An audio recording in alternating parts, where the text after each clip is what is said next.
But it's like I needed the experience of LA to crush me in a way, to be able to demolish an ego down to rubble, and then to do the opposite of now away from the front of the camera, away from being an entertainer, and then now how to work and collaborate with other creatives, how to become more of a team player and be able to create something special.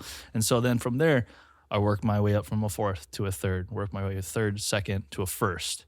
And then when I was working as a first, I started shooting my own stuff, worked as a lighting director for a couple motion shoots. And that was an incredible 8 years of my life. I blink and 8 years went by having this business. And it was pretty lucrative. I got to travel all over the place, and I had fun doing it. It was a new environment all the time. But while I was in California, there was also fishing, but there wasn't traditional fishing. There was bass, and I remember like growing up in Hawaii, growing up going to Lake Wilson and catching bass with my dad, and that's something that I've always loved to do. I've always something has always intrigued me.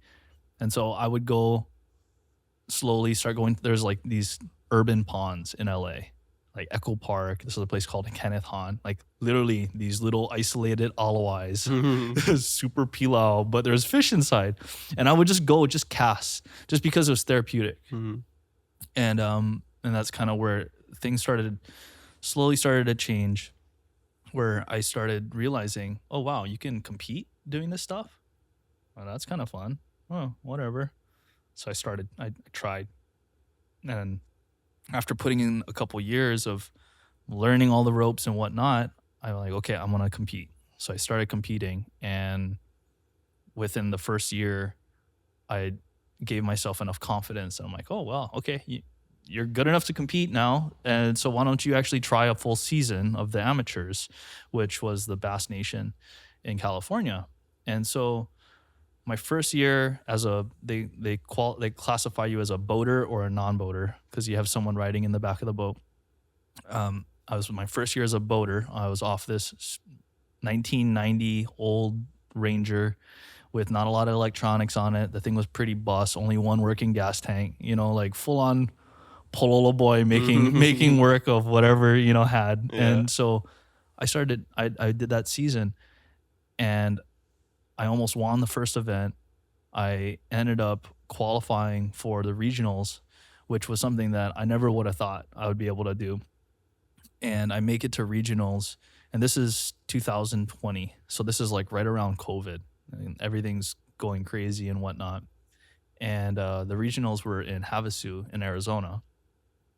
And I led day one, and I ended up finishing third overall. And then that qualified me for the national championship, which was in Louisiana on the Ouachita River. And that was the best boater and non-boater from each state all came together for this national championship, where the winner gets a ride on the Elite Pro Tour, which is the highest level of competitive bass fishing. You get a boat to use for the year, and then like 20 grand. Wow. So it was a pipe dream for me to even make it all the way to the nationals. And I ended up winning the whole thing. And that was your first season? That was my first season. So rookie of the year. Because I started competing in 2018, but I was doing local events. Mm-hmm. So there's smaller events per region. And then in 2020 I signed up for the Bass Nation like amateur series, if you will. And then ended up making it to the whole thing, which blows my mind because there's so many people that I met along the way. They're like, bro, this is my 30th year fishing this, and I've just made it to the regionals, or I just made it to the nationals.